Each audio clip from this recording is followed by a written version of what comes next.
Before we begin, please remember that I am not a licensed financial advisor, and this presentation is for informational and educational purposes only. The information provided is not intended as a substitute for professional financial, legal, or tax advice. The housing market, interest rates, and your personal financial situation are unique. Always consult with a qualified professional before making any major financial decisions. The average American with a 30-year mortgage on a typical home will hand over more than $250,000 in pure interest to their bank. That's $250,000 that doesn't build a single ounce of equity. It doesn't renovate your kitchen, it doesn't pay for your kids' college, it doesn't fund your retirement. It vanishes. It's the price you pay for the loan.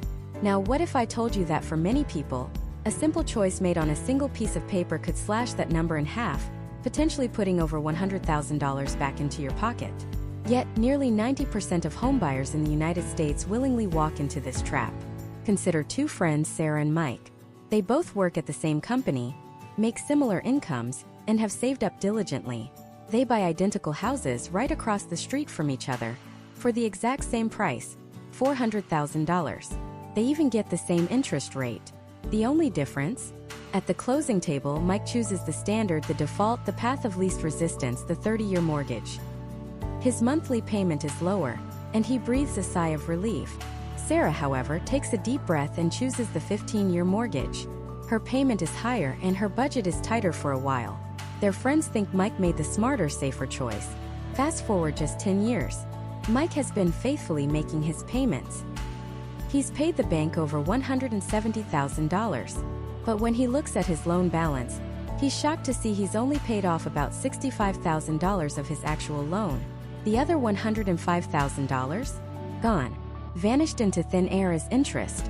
Sarah, on the other hand, has also been making her payments. It's been tough but manageable. In that same 10-year period, she's paid off over $200,000 of her loan. She has tripled the equity of Mike. In just 5 more years, she'll be completely debt-free, hosting a mortgage burning party on her lawn while Mike still has 20 years of payments stretching out in front of him. 20 more years of sending a huge chunk of his income to the bank. This isn't a trick. It's not a magic formula. It is the brutal mathematical reality of amortization, and it's the single most important, yet most misunderstood, concept in homeownership. The choice between a 15-year and a 30-year mortgage is not a minor detail. It is a fundamental decision that will dictate the speed at which you build wealth, the amount of risk you carry for decades, and ultimately, the timeline for your own financial freedom. And in this video, we are going to pull back the curtain on this decision once and for all. This isn't about telling you that one is always better than the other.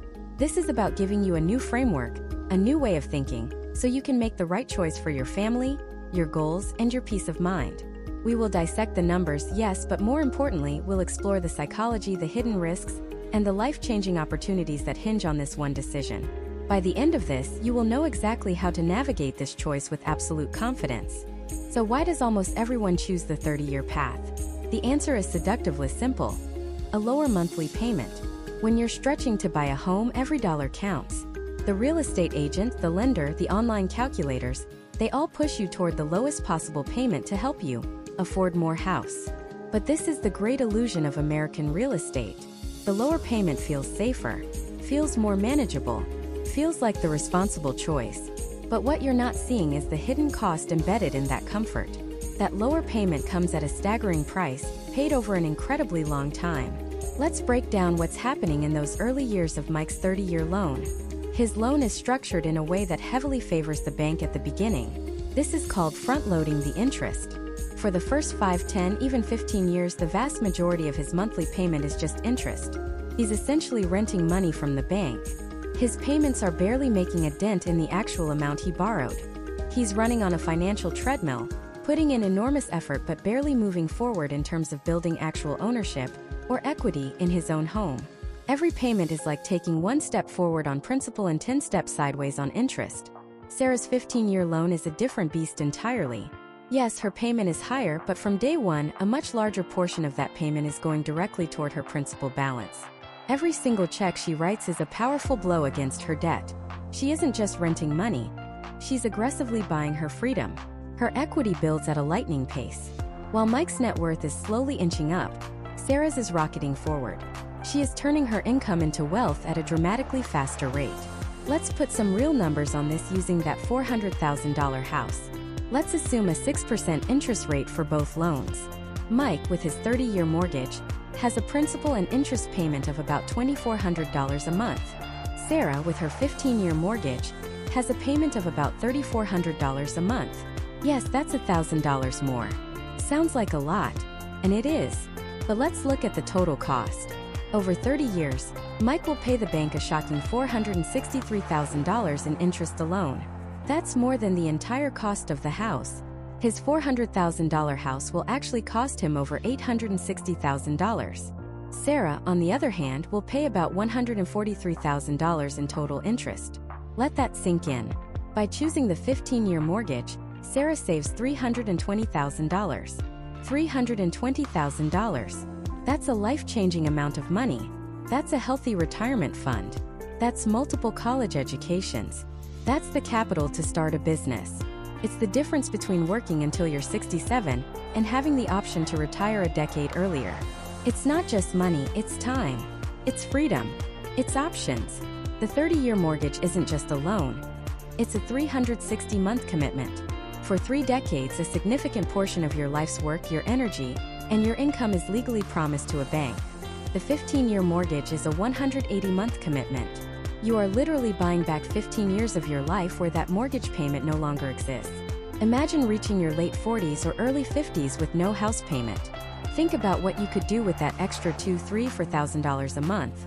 You could max out retirement accounts, travel the world, help your kids, reduce your work hours. You would have a level of financial security and freedom that most of your peers, still shackled to their 30-year loans, can only dream of. Now, at this point, the financial gurus in the comments will be typing furiously. They'll bring up a very valid and important counter-argument. Opportunity cost. They'll say, don't pay off your low-interest mortgage early. Take the 30-year loan, enjoy the lower payment, and invest the difference in the stock market. You'll earn a higher return in the market than the interest you're paying on the mortgage, and you'll end up with more money. And on paper, in a spreadsheet, they are often correct. If you can get a 3% mortgage rate and the stock market returns an average of 10% per year, the math works out beautifully. This strategy is known as leveraging. You're using the bank's cheap money to make more money elsewhere. It's a powerful wealth-building tool used by the rich for generations. But here's the critical piece of the puzzle that the spreadsheets always leave out: human behavior. This strategy requires a level of financial discipline that, frankly, most people do not possess. It requires that for 360 consecutive months, you will diligently and automatically invest that difference in payment without fail. You won't use it for a vacation. You won't use it for a car repair. You won't let it get absorbed by lifestyle inflation as your income grows. You have to be a robot. And for most of us, life gets in the way. Furthermore, paying down your mortgage is a guaranteed risk-free return. If your interest rate is 6%, every extra dollar you pay toward principal is earning you a guaranteed, tax-free 6% return for the life of the loan. The stock market, on the other hand, offers no guarantees. Can be volatile. Can you stomach watching your investment portfolio drop 30% in a bear market, all while still being on the hook for that massive 30-year mortgage debt? For many, the guaranteed peace of mind that comes from eliminating their single largest debt is worth far more than the potential for a higher return in the market. So we have 2 clear paths emerging. The 30-year path. A lower monthly payment, more flexibility in the short term, but a massive long-term interest cost and a much slower path to building wealth. And the 15-year path. A higher monthly payment, less flexibility, but a dramatic savings in interest and a supercharged route to financial freedom. The choice isn't just about math. It's a profound reflection of your financial priorities, your tolerance for risk, and your vision for your future. So let's put this vision to the test. Let's make it real. Imagine 2 couples, the Millers and the Changs. They're friends, both in their early 30s, both with stable jobs, and both just found their dream home. It's the exact same model in the same neighborhood for the same price, $400,000. Both couples have diligently saved up a 20% down payment, $80,000, meaning they each need to borrow $320,000 from the bank. They even get approved for the exact same interest rate, a solid 6%. This is where their paths and their entire financial futures diverge dramatically. Let's start with the Millers. They sit down at their kitchen table, looking at the loan documents. They see the two main options laid out before them. They're planners, but they're also optimists. They believe in their future earning potential, and they value flexibility above all else. They have dreams beyond just this house. They want to travel, maybe start a side business one day, and they want to invest aggressively for retirement. For them, the choice is clear. The 30-year mortgage. Their monthly principal and interest payment comes out to about $1,920. To them, this number feels manageable, feels safe. It leaves breathing room in their monthly budget. What does that breathing room mean? It means everything. It's the difference between a tight budget and a comfortable one. It's the ability to absorb a surprise car repair without panicking. It's the freedom to say yes to a weekend trip with friends. But the Millers are thinking bigger than just weekend trips. They are acutely aware of a concept that the financially savvy live and breathe by: opportunity cost. They know that every dollar they have is a little soldier, and they want to send those soldiers into the most profitable battles. They look at the alternative, the 15-year mortgage, and see that the payment would be around $2,700 a month. That's a difference of nearly $800 every single month. The Millers don't see that $800 as just money they're not spending on their house. They see it as capital they can deploy elsewhere.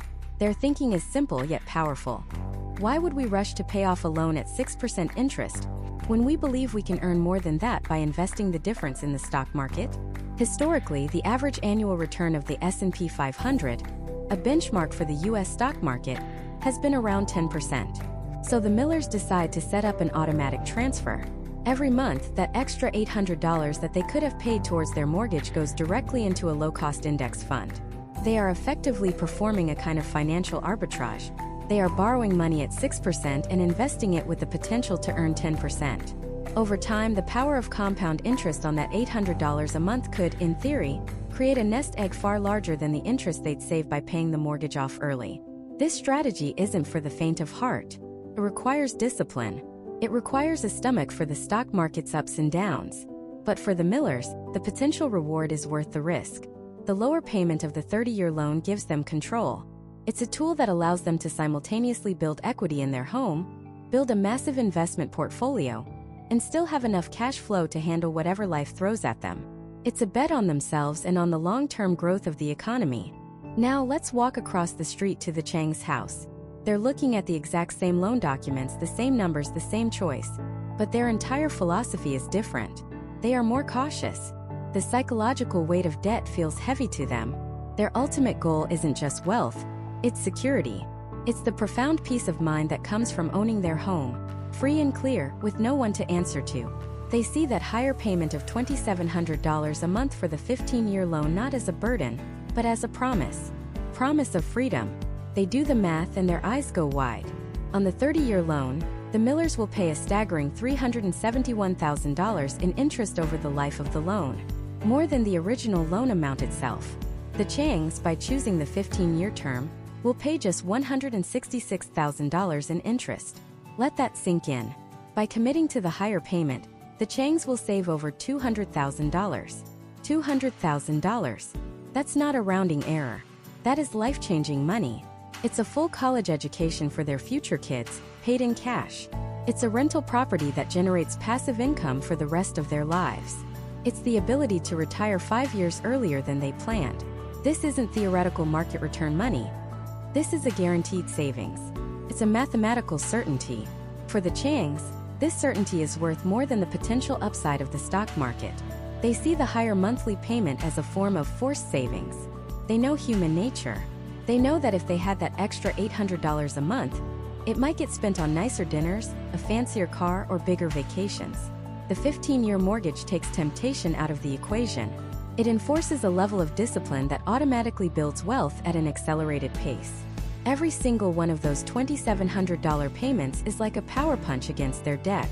In the early years of a 30-year mortgage, your payments are almost all interest. You're barely making a dent in the principal. But with a 15-year mortgage, you start building significant equity from day one. The Changs imagine themselves 15 years from now. They'll be in their mid-40s. Their friends, the Millers, will still be facing another 15 years of mortgage payments, another 180 checks to write to the bank. But the Changs?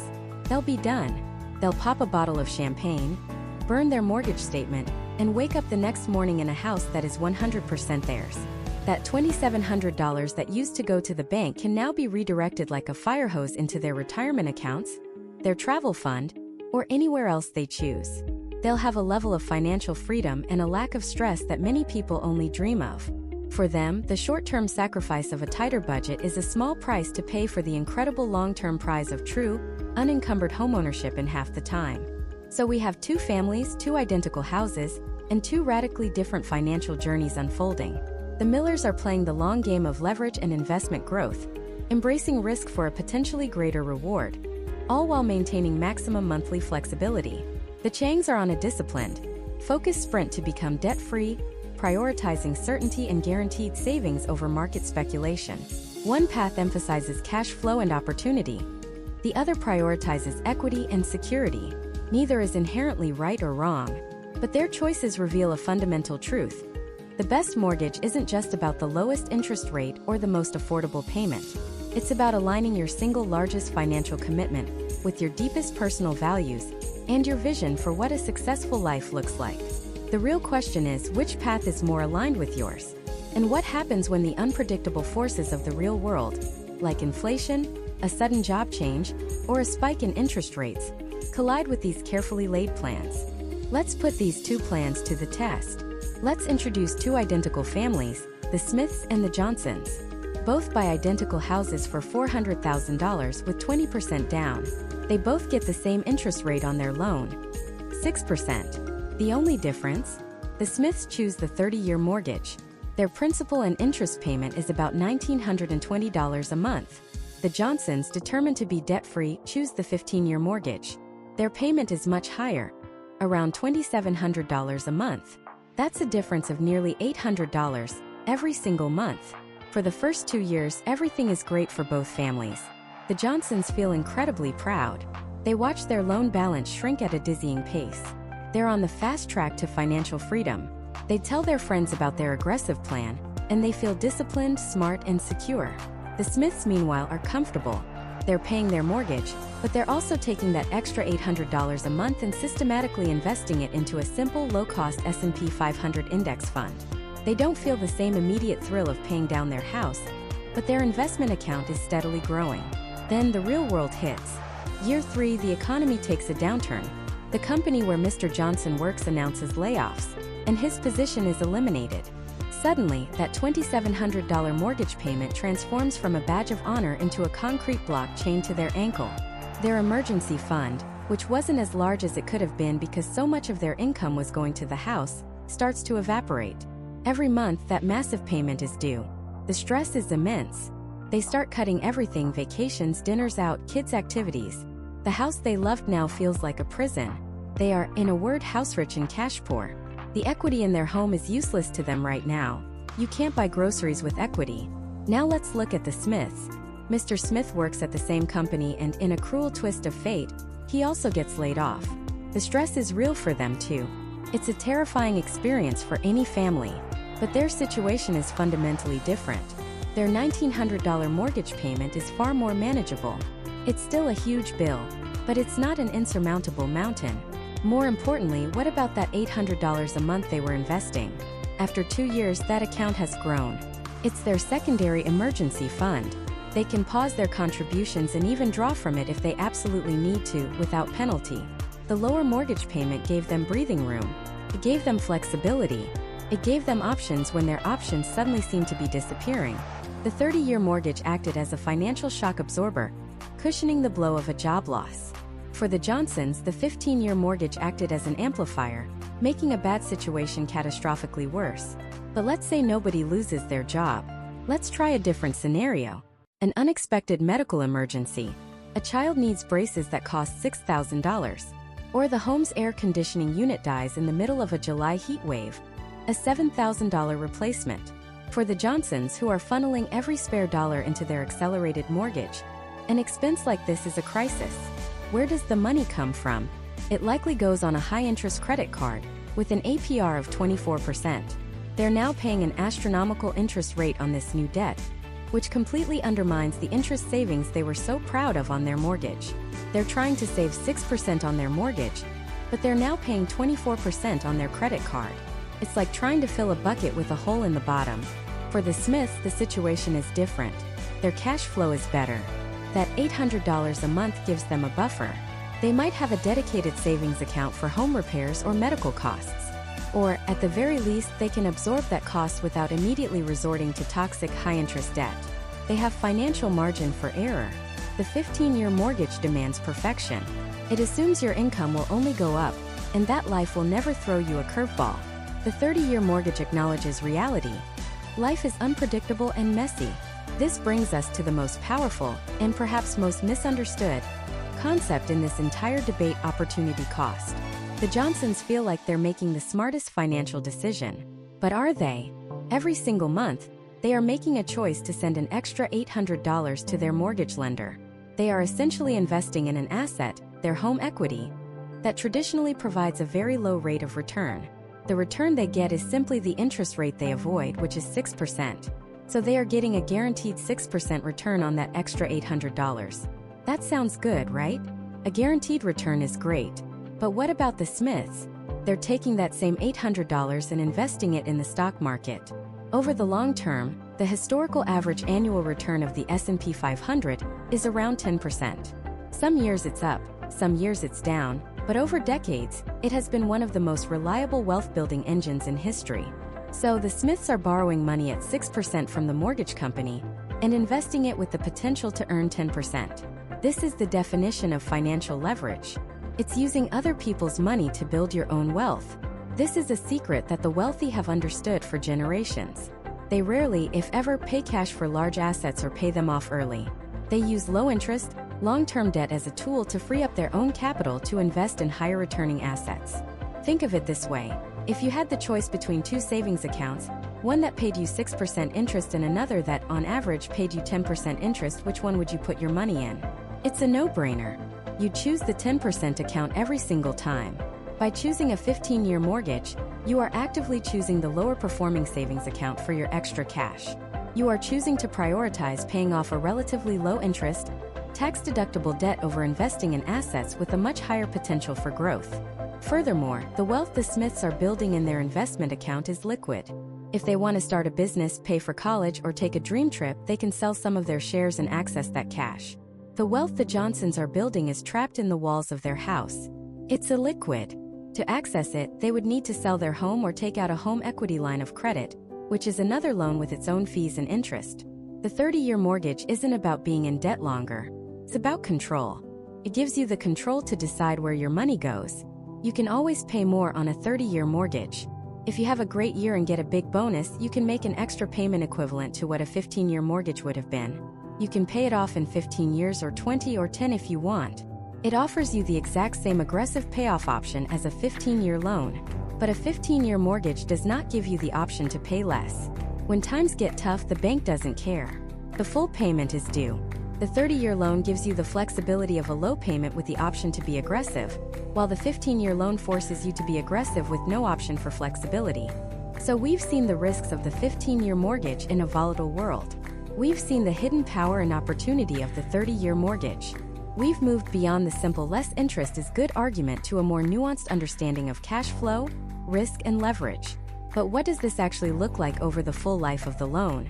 What happens when we play the tape forward not just 3 years but 30 years? What do the cold, hard numbers say about the total net worth of the Smiths versus the Johnsons? The difference isn't just a few $1,000s. It can be hundreds of thousands, sometimes even over $1 million. And that's where the real magic and the real danger of making the wrong choice truly lies. Let's pull back the curtain on these two families. To make this real, let's give them a scenario. Both the Smiths and the Johnsons are buying identical houses, side by side on a quiet suburban street. The price tag for each home is $400,000. Both families are disciplined savers, and they both put down a healthy 20% or $80,000. This means they both need to borrow the exact same amount, $320,000 from the bank. This is the moment of truth, the fork in the road. They sit in identical offices with identical loan officers, looking at two different pieces of paper.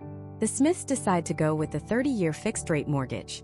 Their loan officer, probably named Dave, smiles and says it's the most popular choice for a reason. Their interest rate is locked in at, let's say, 6.5%. Their monthly payment for principal and interest comes out to about $2,022. For the Smiths, this feels comfortable, feels safe.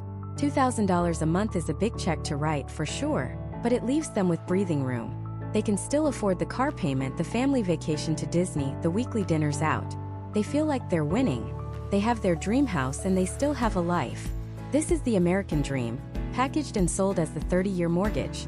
It's the illusion of affordability. It prioritizes cash flow today over total cost tomorrow. For the next 30 years or 360 months, they will send that check to the bank. Month after month, year after year. They'll raise their kids in that house, celebrate holidays, watch the seasons change.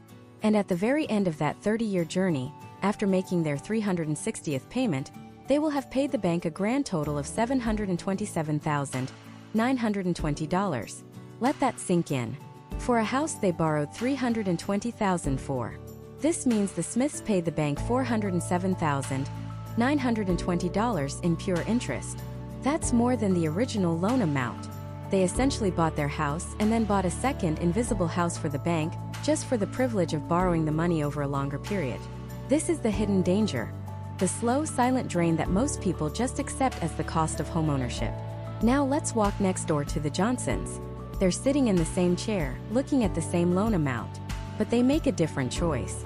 A harder choice. They opt for the 15-year fixed-rate mortgage. Because the bank sees them as less of a risk, they'll be paid back in half the time. They get a better interest rate. This is key.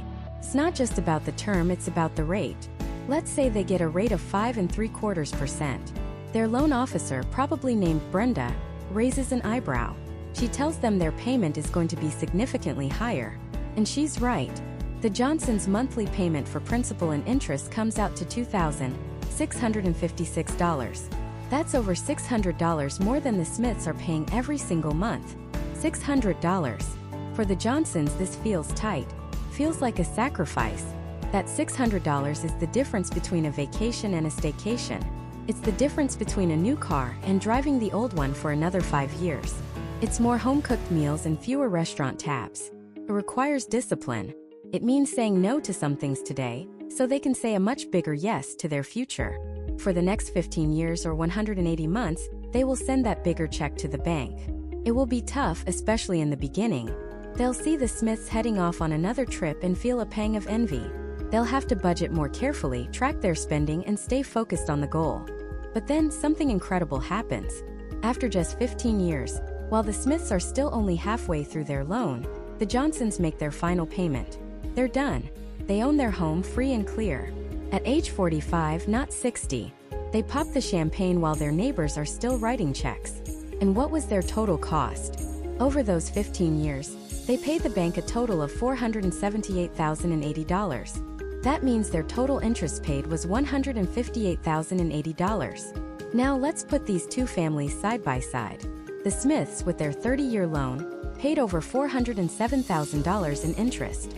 The Johnsons, with their 15-year loan, paid just over $158,000 in interest. The difference isn't a rounding error. It's $249,840, $250,000. That's the price of a Lamborghini. That's a full college education for 2 kids at a state university, paid in cash. That's an entire rental property that could generate income for the rest of their lives. It's an entire retirement fund. The Johnsons have an extra $250,000 in their net worth compared to the Smiths, simply because of the piece of paper they chose to sign 15 years earlier. They bought the exact same house on the exact same day, but they live in 2 completely different financial realities. One family built a life. The other family built a life and also bought the bank a very, very nice boat. Looking at it this way, the choice seems obvious, right? It seems insane to willingly light $250,000 on fire just to have a lower payment for a while. Why would anyone, presented with these 2 options, ever choose the 30-year mortgage? And this is where the story gets much, much more complicated. This is where the standard advice from your parents or that one financial guru falls apart. Because we've only looked at one side of the equation. We've looked at the cost of debt. We haven't looked at the power of opportunity. The defenders of the 30-year mortgage have a powerful and very compelling counter-argument. An argument that, if you play your cards right, could not only close that $250,000 gap, but could potentially leave the 15-year mortgage payers in the dust. Their argument is built on 2 simple words: opportunity cost. Remember that $634 difference in the monthly payment between the Smiths and the Johnsons? The Johnsons were forced to send that money to the bank every month to pay down their mortgage faster. It was a forced savings plan, which is great for building discipline. But what about the Smiths? They had that extra $634 in their pocket every single month. Now, if they spent it on lattes and vacations and car payments, then our story ends here and the Johnsons are the clear winners. But what if they didn't? What if the Smiths were just as disciplined as the Johnsons, but instead of sending that extra money to the bank, they turned it into a wealth-building machine? What if they took that $634 every single month and invested it? What happens when you pit the guaranteed return of paying down a mortgage against the potential growth of the stock market over 30 years? This is the real debate. It's not about discipline versus spending. It's about two different strategies for building wealth. One is a slow, steady, guaranteed grind. The other is a leveraged, higher risk, potentially explosive path. And the answer to which one is better, well, it might just shock you. Let's dive right into the cold, hard numbers. To do this, let's imagine two identical neighbors, living in identical houses. We'll call them Disciplined Dave and Secure Sarah. Both buy a house for $400,000. Both put down 20%, which is $80,000, leaving them with a mortgage of $320,000. They are the perfect test case. The only difference is their mortgage choice. Secure Sarah, who values safety and the psychological win of being debt-free, chooses the 15-year mortgage. Her interest rate is a solid 6%. Her monthly principal and interest payment comes out to about $2,702. It's a hefty payment, but she's committed. Her goal is simple: own her home free and clear as fast as humanly possible. Disciplined Dave, on the other hand, sees things differently. He sees the world in terms of opportunity cost. He opts for the 30-year mortgage. Because the term is longer and slightly riskier for the bank, his interest rate is a little higher at 6.5%. His monthly principal and interest payment is only $2,023. Now, right away, most people focus on one thing: interest. Over 30 years, Dave will pay a staggering $408,000 in interest. Sarah, on her 15-year plan, will only pay about $166,000. Case closed, right? Sarah saves over $240,000 in interest. The 15-year loan is obviously superior. This is the argument you hear everywhere.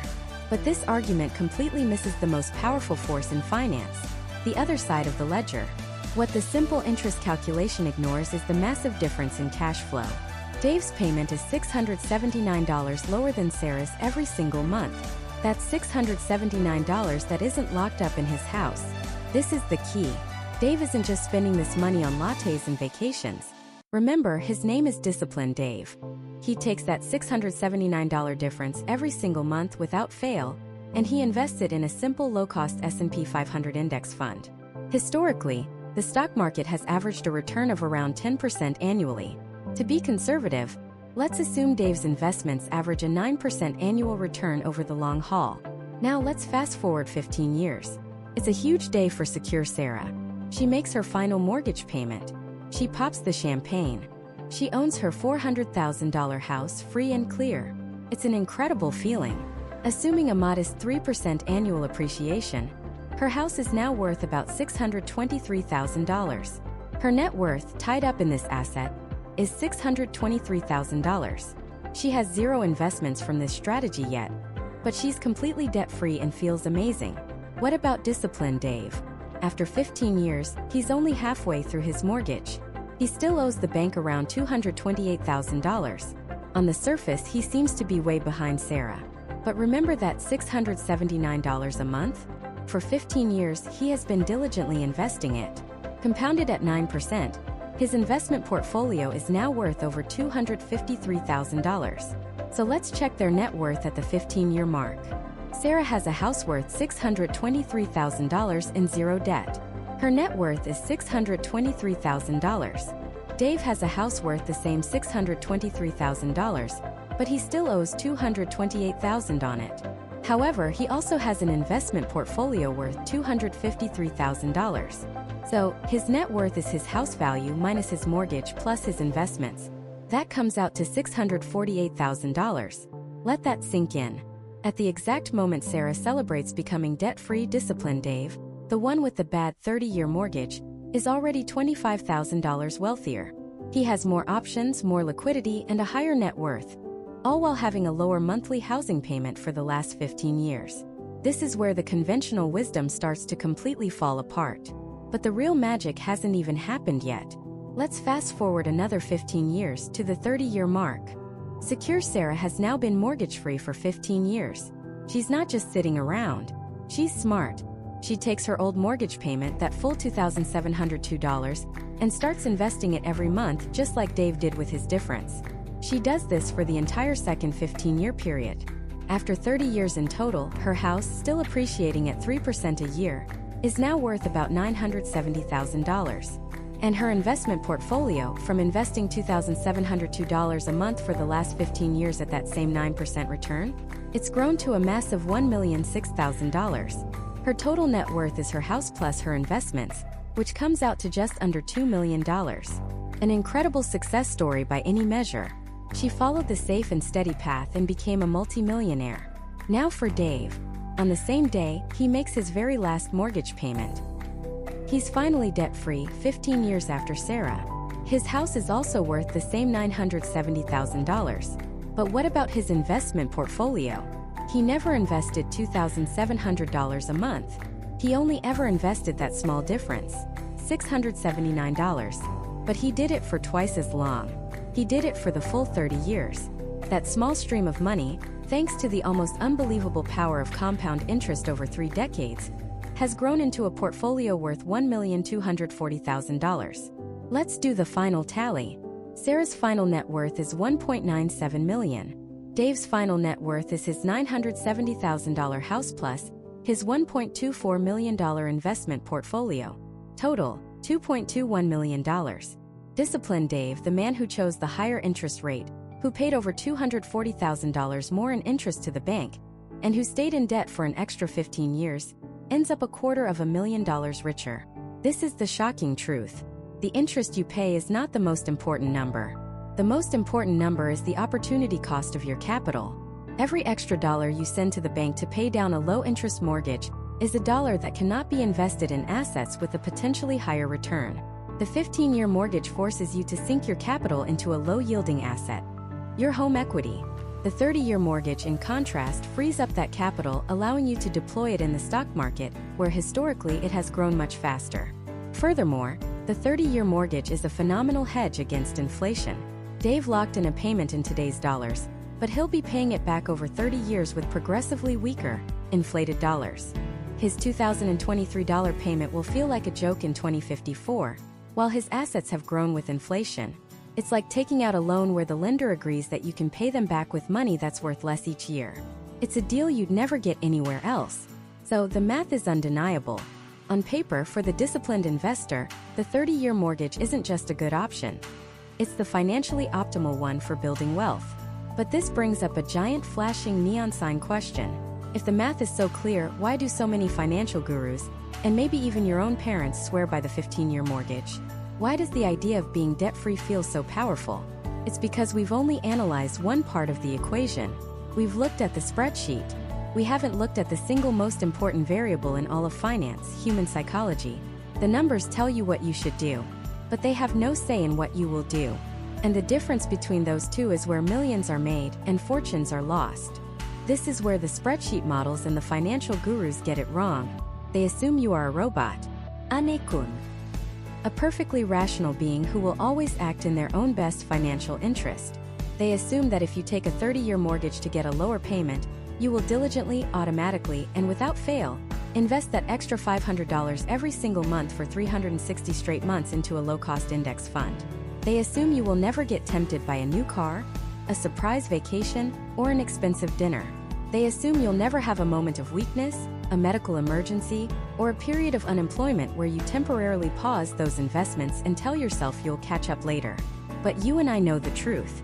We are not robots. We are messy, emotional, and beautifully irrational human beings. And the best financial plan isn't the one that looks best in a spreadsheet. It's the one that's most likely to survive contact with real life.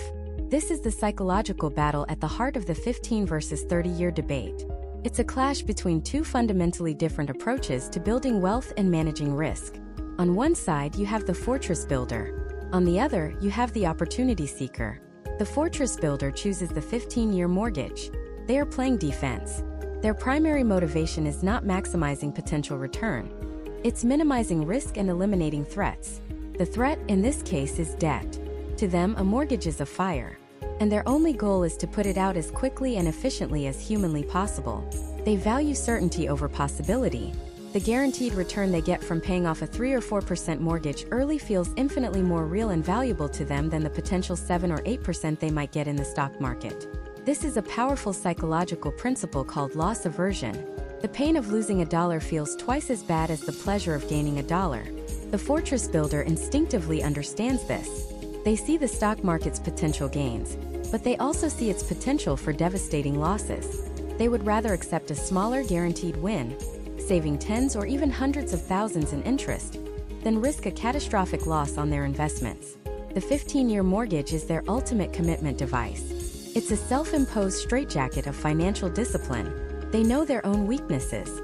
They know that if they had an extra $500 a month, it might just get spent. It might get absorbed into lifestyle creep, where your spending magically rises to meet your income. So they take that choice away from their future selves. They force themselves to save by making the payment non-negotiable. It's not an option, it's an obligation. Every single month, a massive chunk of that payment goes directly to principal, building a wall of equity around their family. They sleep better at night. They feel a profound sense of security watching their loan balance plummet. For the fortress builder, peace of mind is an asset, and its value is priceless.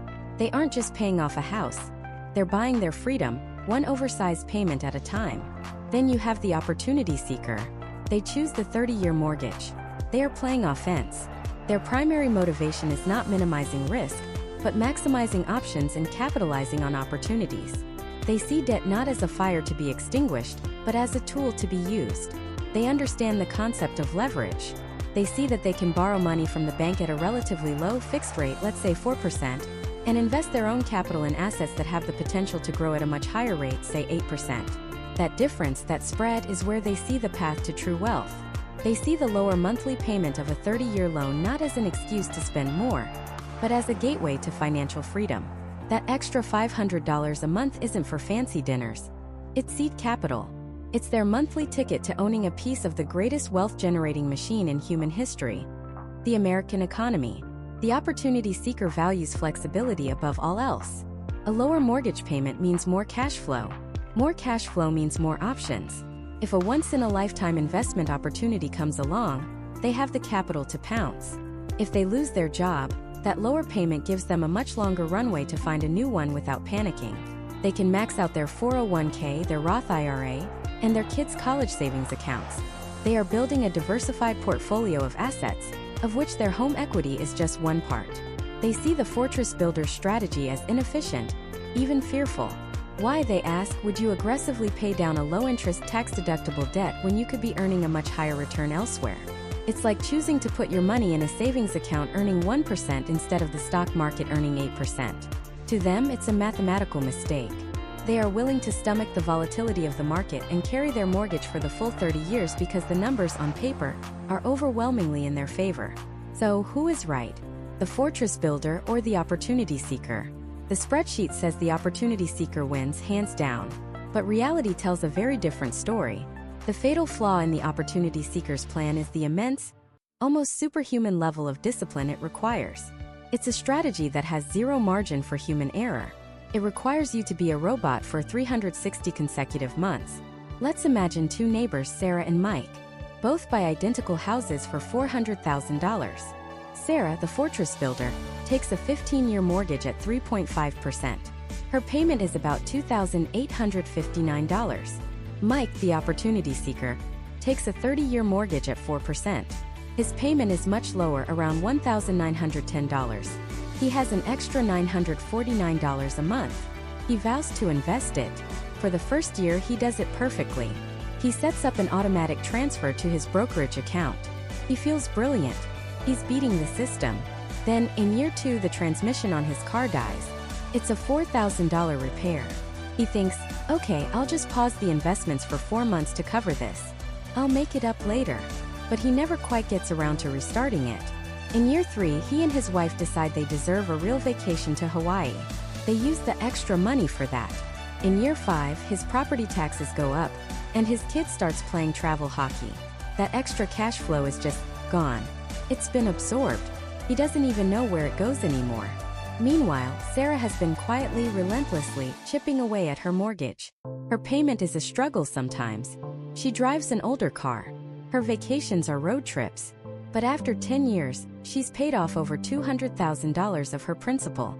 She has a massive, tangible block of net worth. Mike, on the other hand, has paid off just over $70,000 of his principal. His investment account, which was supposed to be worth over $150,000 by now, has less than $20,000 in it. The on-paper genius of his plan was completely undone by the simple, predictable messiness of life. This is the great intention gap. The chasm between what we say we will do and what we actually do. And this is why, for the vast majority of people, the 15-year mortgage is often the psychologically superior choice. It automates good behavior. It removes temptation. It provides a clear, measurable, and guaranteed path to building wealth. The 30-year mortgage strategy, while mathematically sound, is a high-wire act performed without a net. It requires a level of financial discipline that most people, if they are being brutally honest with themselves, simply do not possess over a 30-year time frame. So the question you have to ask yourself is not, which plan is better on a spreadsheet? The question is, who am I? Are you a fortress builder who craves security and certainty? Or are you a true opportunity seeker with the iron-willed discipline to execute a 30-year plan flawlessly? Knowing the answer to that question is infinitely more important than knowing the difference in interest rates. Because the most important variable isn't the number on the page. It's the person staring back at you in the mirror. So let's talk about that person. Let's have an honest, unvarnished conversation about human nature. Because in the sterile, perfect world of a spreadsheet, the 30-year mortgage paired with diligent investing is the undisputed champion. It's not even a fair fight. On paper, you take the lower monthly payment, you invest the difference, let's say it's $500 a month, into a low-cost S&P 500 index fund, and you let the magic of compound interest run wild for 3 decades. The math is undeniable.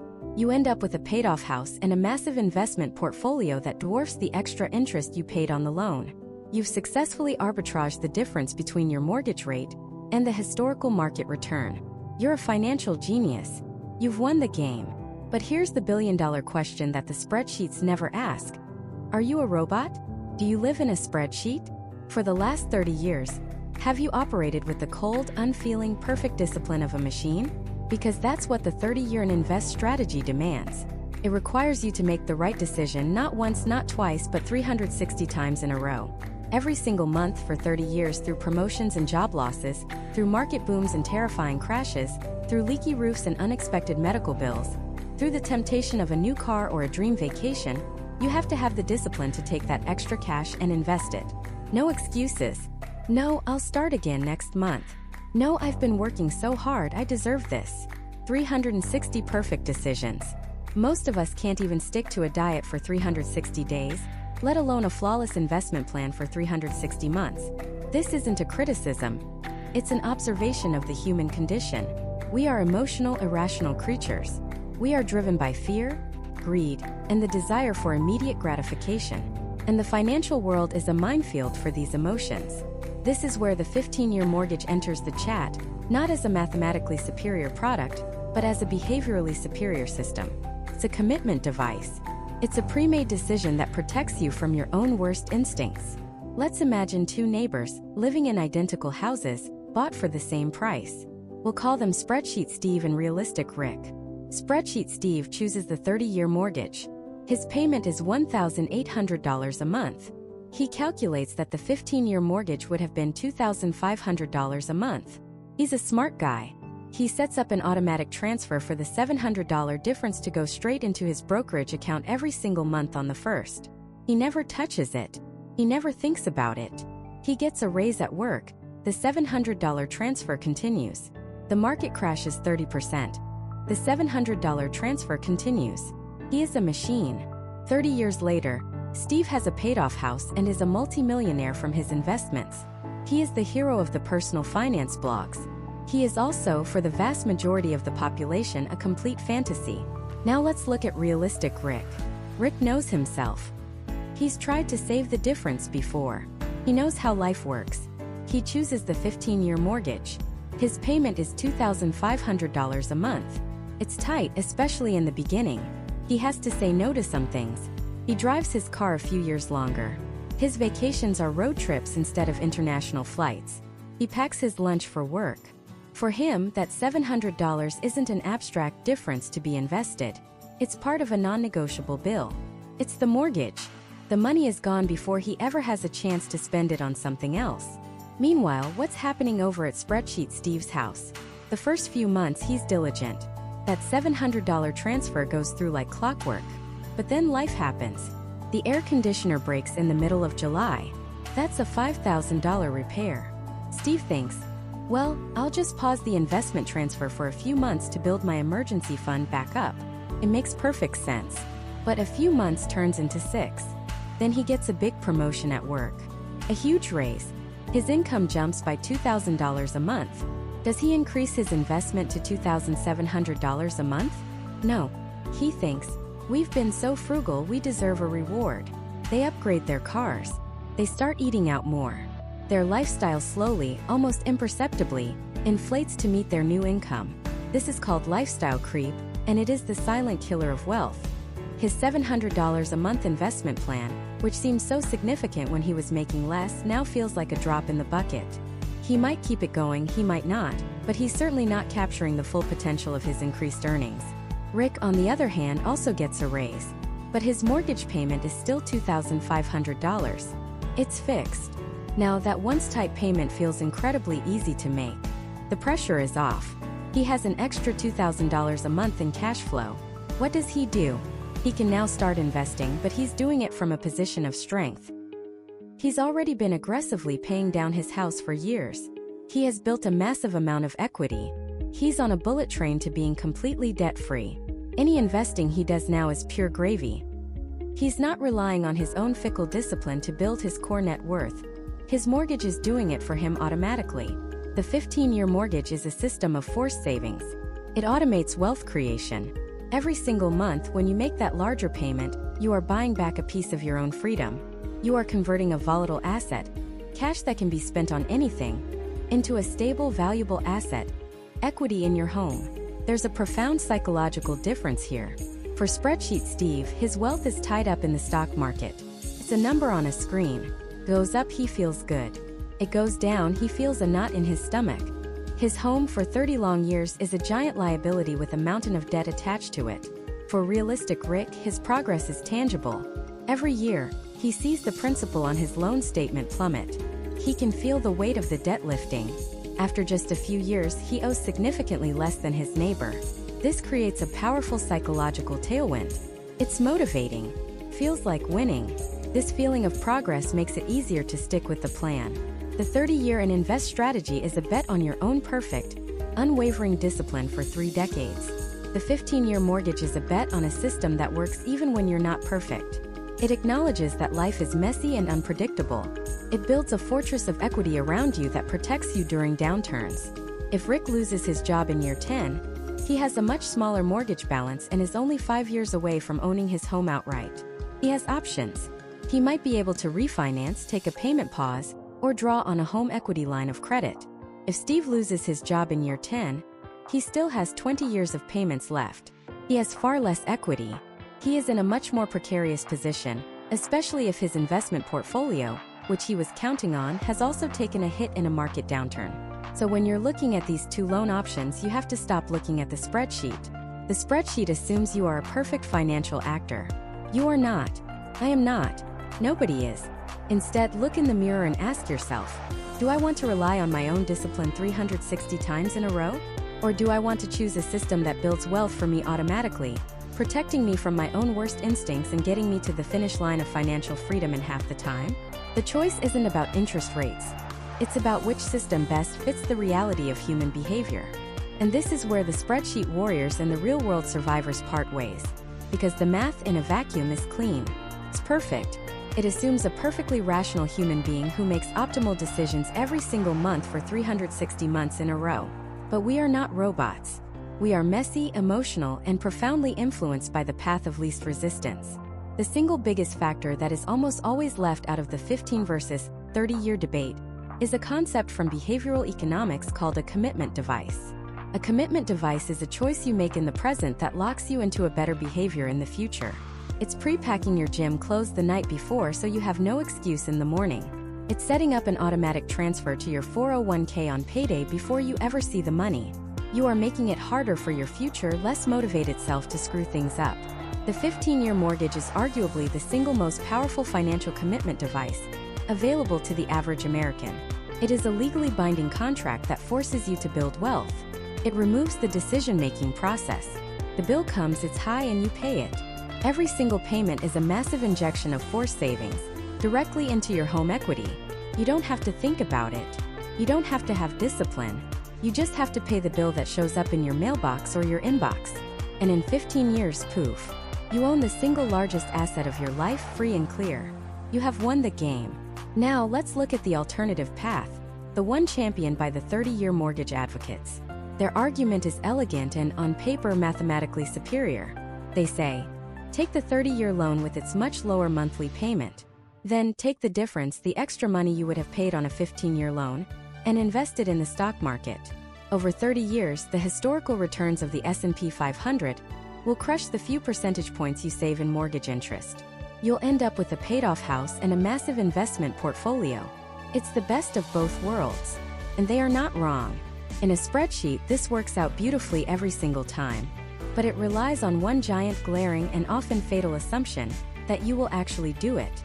That for 360 consecutive months, through job changes, recessions, promotions, newborn babies, leaky roofs, broken down cars, and tempting vacations, you will have the iron-willed discipline to take that specific amount of money, let's say it's $700, and diligently invest it every single month without fail. This is the great discipline delusion. The reality is, life happens. That $700 doesn't feel like a required mortgage payment. Feels like extra cash. Feels like a buffer. And so, it gets absorbed. It's a slightly nicer dinner out. It's the premium trim package on the new car. It's covering an unexpected vet bill. It's a weekend trip you feel you've earned. The money just evaporates into the ether of lifestyle inflation. It's not that people are bad or irresponsible.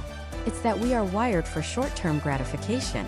The pain of that extra $700 leaving your account for an abstract future gain is immediate, while the pleasure of using it right now is also immediate. And the immediate almost always wins. The commitment device of the 15-year mortgage protects you from this. It makes the decision for you. But hold on. This isn't a one-sided story. Because that same powerful commitment device can become a terrifying, inflexible trap. The greatest strength of the 15-year mortgage, its high mandatory payment, is also its greatest weakness. It creates immense financial fragility. If you are a dual-income household and one person loses their job, that 15-year payment doesn't care. It's still due on the first of the month. If you're a small business owner and have a terrible quarter, that payment doesn't care. If you face a sudden catastrophic medical emergency, that payment is still coming for you. There is zero flexibility. You either make the full payment or you enter forbearance or foreclosure. There is no middle ground. And the psychological toll of that pressure can be immense. It can keep you up at night. It can force you to stay in a job you hate, because you're terrified of disrupting the income needed to feed the mortgage beast. The peace of mind that comes from owning your home sooner can be completely erased by 15 years of constant, low-grade financial anxiety. This is the core argument for the 30-year mortgage. It's not just about investing the difference. It's about cash flow. It's about flexibility. It's about building a financial life that can withstand shocks. The lower payment creates a massive buffer in your monthly budget. It's breathing room. It's the ability to absorb a $1,000 car repair without breaking a sweat. It's the freedom to take a calculated risk, like starting a side hustle or taking a lower-paying job with more upside, because your fixed costs are manageable. For many, the sleep-at-night factor is worth far more than the extra interest they'll pay over the life of the loan. It's a quality-of-life decision. So we have two opposing camps. Team 15 Year says, force yourself to be disciplined. Get out of debt fast. Team 30 Year says, stay flexible. Maximize your cash flow and invest for the long run. What if there was a third way? A hybrid approach that captures the best of both worlds? There is. And it's shockingly simple. You take out a 30-year fixed-rate mortgage, but you make payments as if it were a 15-year mortgage. Let me break this down because this strategy could change your financial life.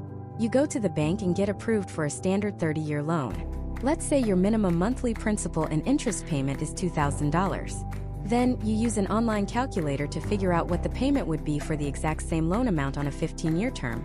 Let's say that comes out to $2,800. From day one, you commit to paying $2,800 every single month. You set up an automatic payment for that amount. Critically, you must ensure with your lender that any amount paid over the minimum is applied directly to the principal. Do not let them just apply it to future interest payments. You must specify apply to principal. By doing this, you are on track to pay off your 30-year loan in exactly 15 years. You get the same result, save a similar amount in interest, and build equity at the same accelerated pace. But here is the magic. You retain the flexibility of the 30-year loan's terms.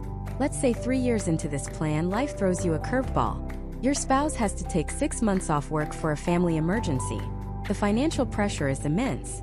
With a true 15-year mortgage, you'd be in serious trouble, scrambling to make that $2,800 payment. But with this hybrid strategy, you simply call the bank or go online and adjust your automatic payment back down to the required minimum of $2,000. You instantly free up $800 a month in cash flow to weather the storm. You are not delinquent. You are not in default. You are not damaging your credit. You are simply using the safety net you wisely built for yourself. Once the crisis passes and your income stabilizes, you crank the payment right back up to $2,800 and continue on your accelerated path. You've lost a little ground, sure. It might take you 15 years and 6 months to pay it off now instead of exactly 15 years. But you avoided financial ruin. You navigated a crisis without panic. This strategy gives you the discipline of a plan with the grace of flexibility. It's an emergency brake for your financial life. Of course, the hybrid strategy has its own psychological trap. It still requires you to be proactive. The temptation to just pay the lower minimum is always there, lurking in the background. It's easier than the pure 15-year mortgage, which forces your hand, but it's harder than the pure 30-year mortgage, where you might forget the invest the difference plan altogether. It requires a conscious, deliberate choice each month. Ultimately, this brings us back to the most important question you must answer, and it has nothing to do with interest rates. It's, who am I? Are you someone who thrives with rigid systems and external accountability? Do you know deep down that if given an inch of flexibility, you'll take a mile? Then the pure 15-year mortgage might be the beautiful, brutal tool you need to guarantee your success. Or are you a disciplined self-starter who values flexibility and wants to build a resilient financial foundation that can bend without breaking? Then the 30-year loan, used with the aggressive hybrid payment strategy, might be the more sophisticated and powerful tool. The right choice is the one that builds a system around your actual human behavior, not the behavior of a perfect person in a spreadsheet. But even this doesn't capture the whole picture, because your house isn't your only asset. We live in a complex financial world. Is aggressively paying down a low-interest mortgage really the smartest thing to do with your money? Or are you giving up an incredible opportunity to use cheap debt to build wealth much, much faster somewhere else? This is the multi-trillion-dollar question.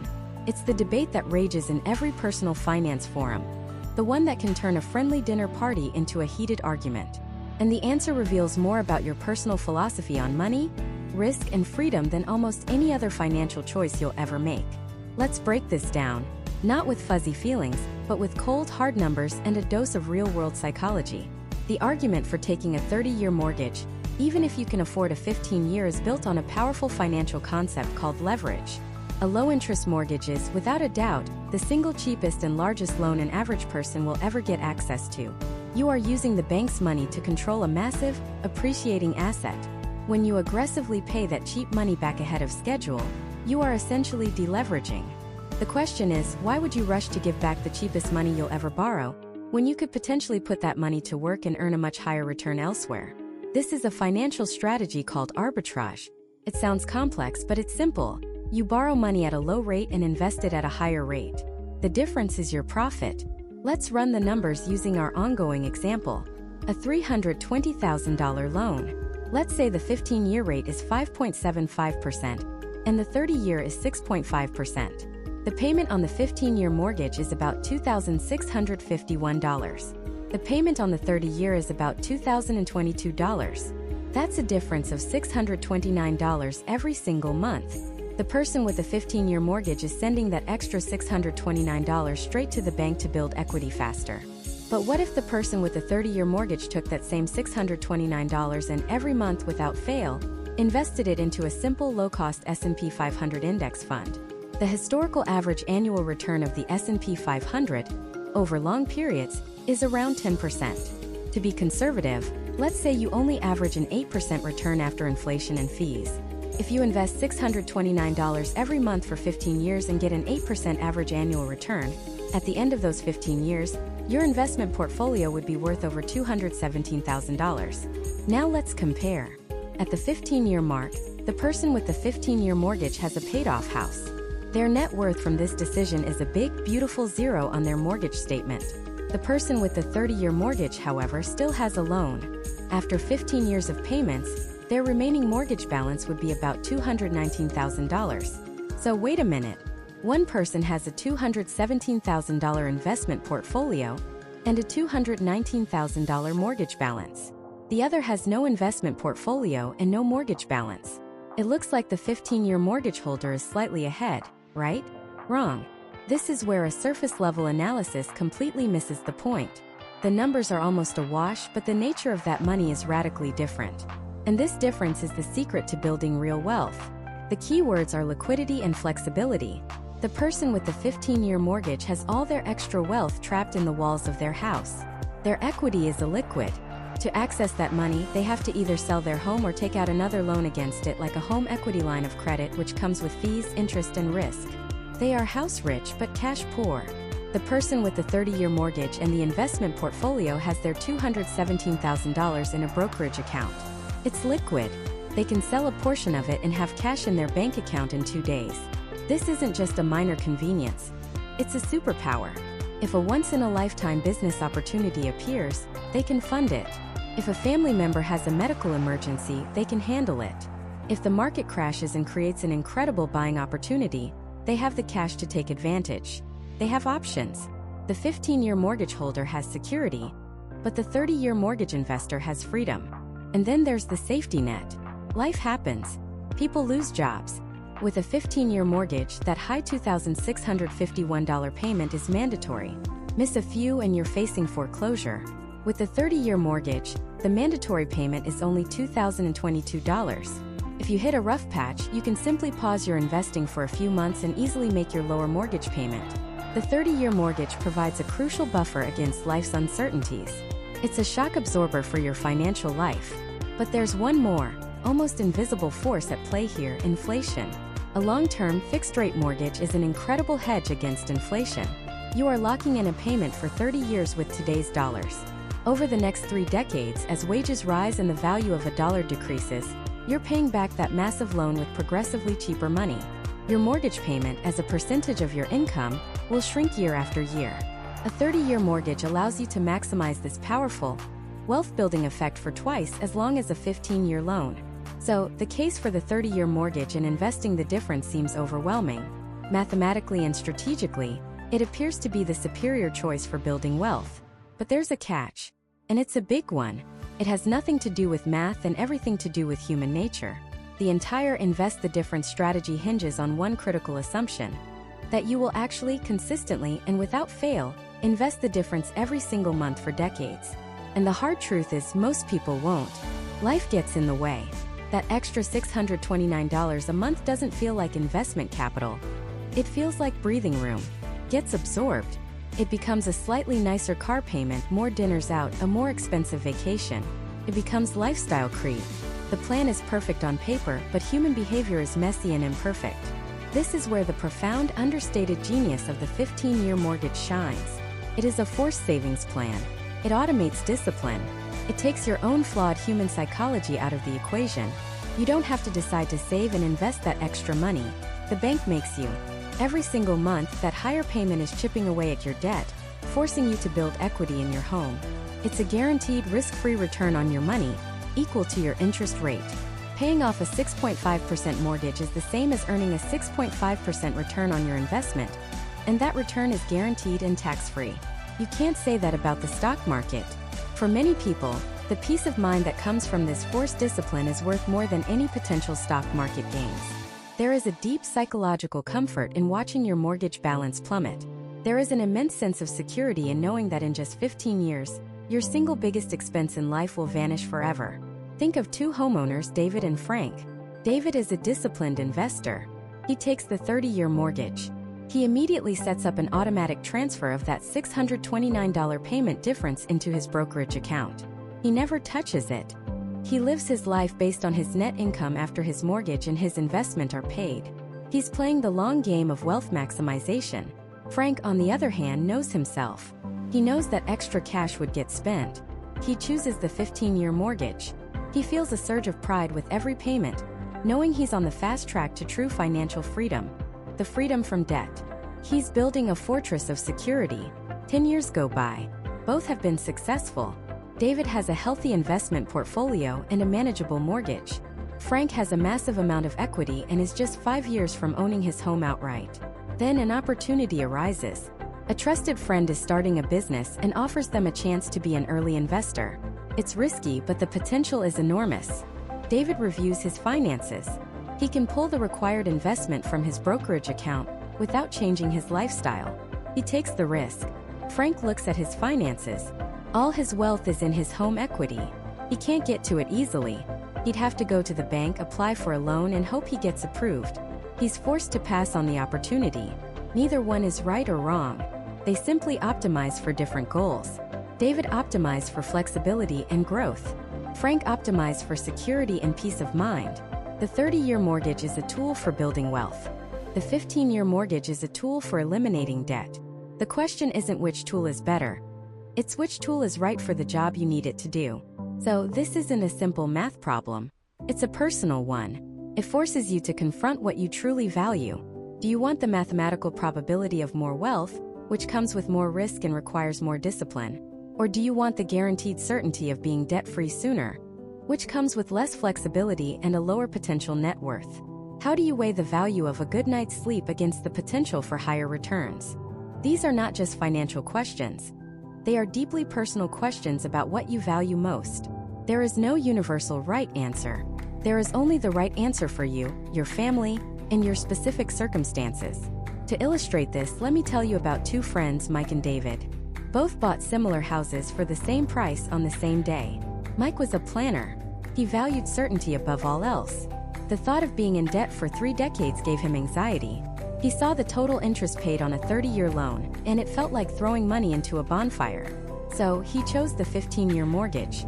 His monthly payments were high, a significant chunk of his income. It was tight. There were years he skipped vacations, drove his old car longer than he wanted, and had to say no to nights out with friends more often than he liked. He saw David, his friend, living with a bit more breathing room and felt a pang of envy. But every single month when he made that huge payment, he wasn't just paying the bank.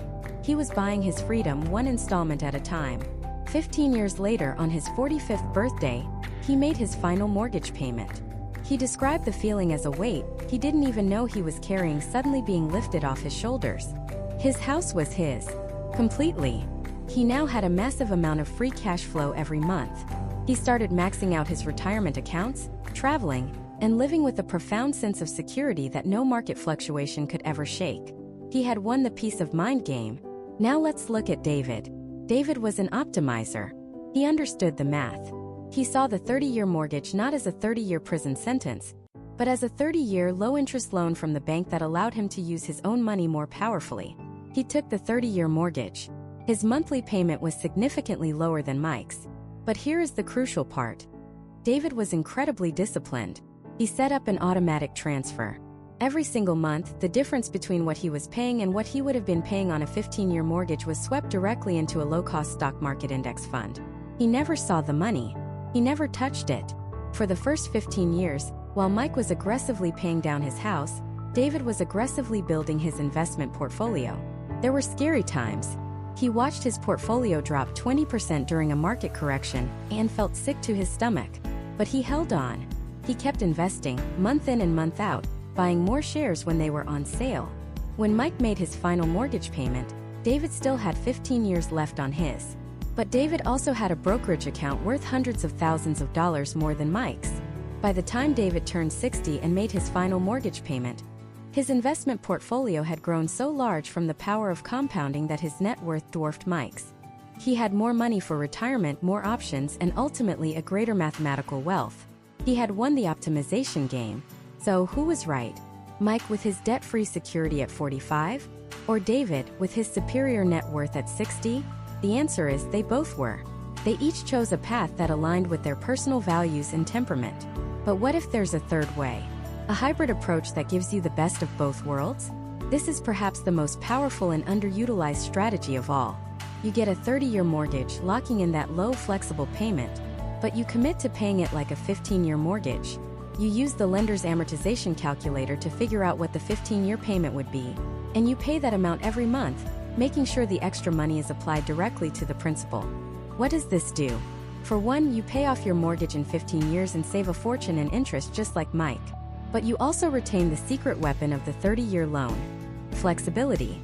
Let's say you have a medical emergency, or you lose your job, or you want to take a year off to start a business. You can instantly stop making the extra payments and revert back to your original, lower 30-year payment without any penalty, without having to refinance, without even having to call your bank. You have an emergency parachute built right into your loan. You get the speed of the 15-year with the safety net of the 30-year. The only catch? It requires the discipline of David. You have to commit to making those extra payments without fail when times are good. This decision also can't be made in a vacuum. The economic environment matters a lot.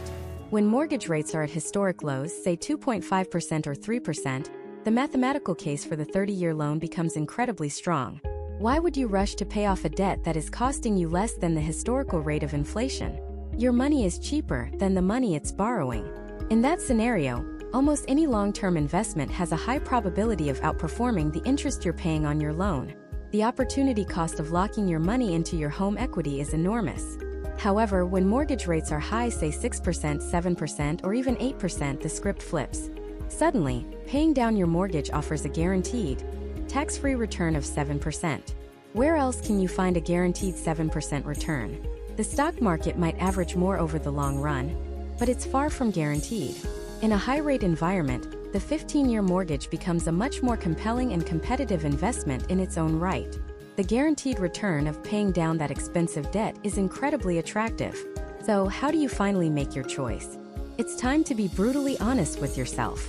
Forget the spreadsheets for a moment and answer these questions from the gut. First, what is your true personality? Are you a Mike or a David?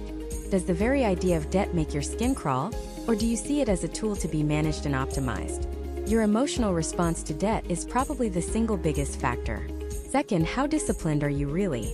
Not how disciplined you want to be, but how disciplined have you proven to be? If you get the 30-year loan, will you really invest the difference month after month for decades? Or is it more likely that money will get absorbed by lifestyle inflation? A nicer car, more expensive dinners, a bigger TV? If you lack the discipline for automatic investing, the 15-year mortgage acts as a forced savings plan, building your home equity on autopilot. Third, what does your career and income stability look like? If you're in a stable job with a predictable income stream, a 15-year payment might be perfectly manageable. If you're a freelancer, a commission-based salesperson, or in an industry prone to layoffs, the lower payment of a 30-year mortgage provides a vital safety net for those lean months. And finally, what is your ultimate goal? Is it to be debt-free as fast as humanly possible? To own your home outright and sleep the deep sleep of the truly secure? Then the 15-year is your path. Or is your goal to build the largest possible net worth over the long term, maximizing your financial firepower for retirement, even if it means carrying good debt for longer?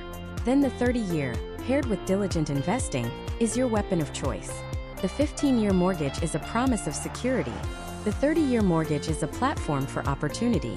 One is a straightforward path to a clear destination, a paid-off house. The other is a more complex journey that requires a map and a steady hand, but can lead to a far richer horizon. Neither is right. Neither is wrong. They are simply two different tools designed for two different jobs. Your job now is not to ask which tool is better, but to decide what it is you truly want to build.